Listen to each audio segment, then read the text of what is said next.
আজি গোটেই অসমে কান্দি আছে। জুবিন গাৰ্গবিহীন প্ৰথমটো পুৱা।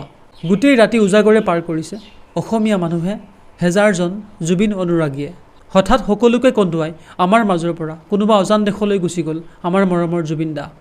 যিজন মানুহে নিজৰ মাতৃভূমি, মাতৃভাষা আৰু আপোন মানুহখিনিৰ বাবে বলিউডৰ মায়ামোহ ত্যাগ কৰি অসমত নিগাজিকৈ থাকিব ল'লে, তেখেতক আমি অসমীয়া মানুহে কি দিলোঁ? মৰহি যোৱা অসমীয়া চিনেমা ইণ্ডাষ্ট্ৰীটোক জুবিন দাই পুনৰ জন্ম দিলে। নিজৰ গানেৰে আৰু সুৰেৰে অসমীয়াৰ সাংস্কৃতিক জগতৰ ভেটিটো মজবুত কৰি থৈ গ'ল। তাৰ লগতে অসমৰ প্ৰতিটো জাতি জনগোষ্ঠীৰ গীত গাই থৈ গ'ল। ইমান চুটি জীৱনকালৰ সময়ছোৱাত তেখেতে অসমক বহুত কিবা কিবি দিলে, কিন্তু আমি অসমীয়াই তেখেতক কি দিলোঁ? মৃত্যুৰ আগমুহূৰ্তলৈ অসমৰ সংবাদ মাধ্যমে তেখেতৰ বদনাম কৰিলে। জুবিনৰ নাম নহ'লে অসমৰ সংবাদ মাধ্যমৰ বাতৰি নচলে। সেয়েহে কেৱল বদনাম আৰু সমালোচনাৰে জীৱিত কালত জুবিন দাক হাৰাশাস্তি কৰা হ'ল। কিন্তু জুবিন দা আছিল নাচুৰ বান্দা, নিজৰ স্থিতিত অটল। খেনতাও কাকো খাতিৰ নকৰে। নকলে ৰৈ যাব এছাম অতি অসমীয়া জাতীয়তাবাদীয়ে জুবিন দাক বহুত অপমান কৰিলে।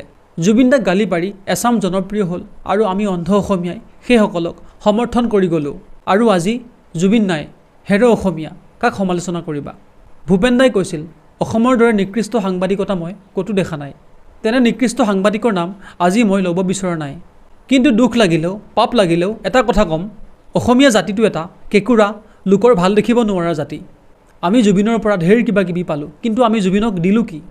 বদনাম, সমালোচনা আৰু মিছা অপবাদ। জীয়াই থাকোঁতে তেখেতক আমি স্বীকৃতি নিদিলোঁ। আমি অনুভৱ নকৰিলোঁ যে জুবিন এটুকুৰা হীৰা আছিল, আৰু আজি জুবিন নোহোৱাত আমি আটায়ে চকুলো টুকিছোঁ, যিবোৰ একেবাৰে মূল্যহীন। জুবিন দাক আকৌ বিচাৰোঁ, এইটো জনমতে অসমত পুনৰ জন্ম হওক। তোমাৰ মহানুভৱতা আৰু যাদুকৰী কণ্ঠক আজীৱন অসমীয়া বুকুত লৈ জীয়াই থাকিব। তোমাক বহুত ভাল পাওঁ। য'তে আছা কুশলে থাকা, মৰমৰ জুবিন দা।